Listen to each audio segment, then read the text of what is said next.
Allow me to drop a thought.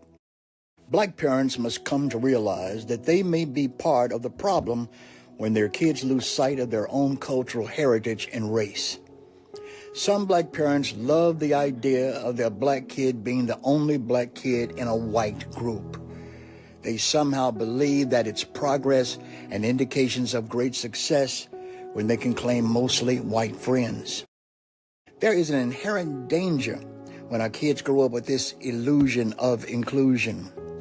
Now take, for instance, the Nolan Wells case.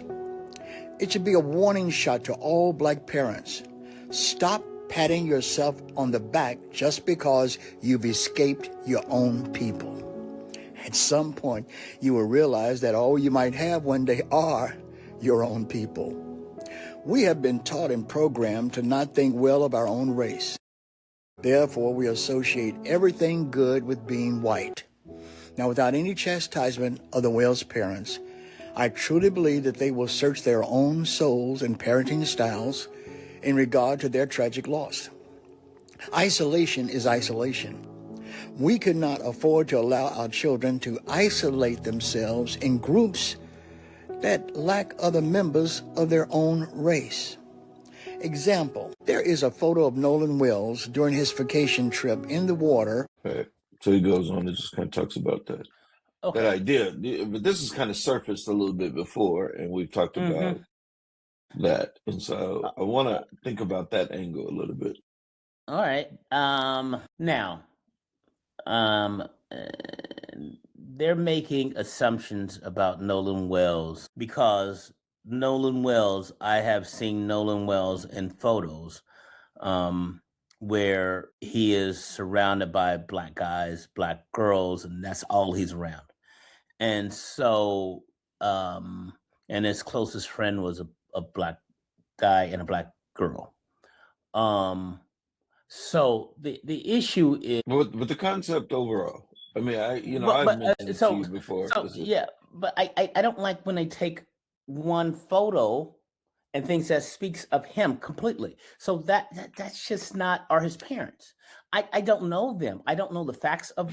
But let's not talk about them. Let's talk about the concept. The concept is of raising our kids with the illusion that the disenfranchisement of black people, the advantage that whites have, not individually, but systemically, the opportunities that will not be afforded to you, that when all you guys put in an application, then there's going to be something different about yours if you guys are just on the same level playing field, that they're going to be into walking doors. And at some point, you're going to remember that you're black. And I think that's the idea, that race doesn't matter, and this whole generation of color blindness and all this kind of stuff, as if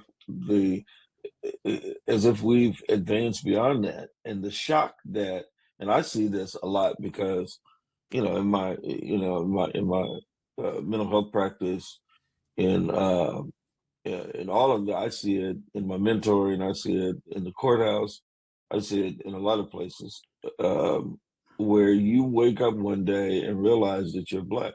I think, and this is a horrible example, but it comes to mind right now, when OJ tried to come back home, when Stacey Dash tried to come back home, like, you realize at one point you thought you had overcome your blackness by white association, and then once you found out it wasn't true, you tried to come back home. Black folks like, no, we don't want you. We don't want Oprah no more. We'll want all those folks.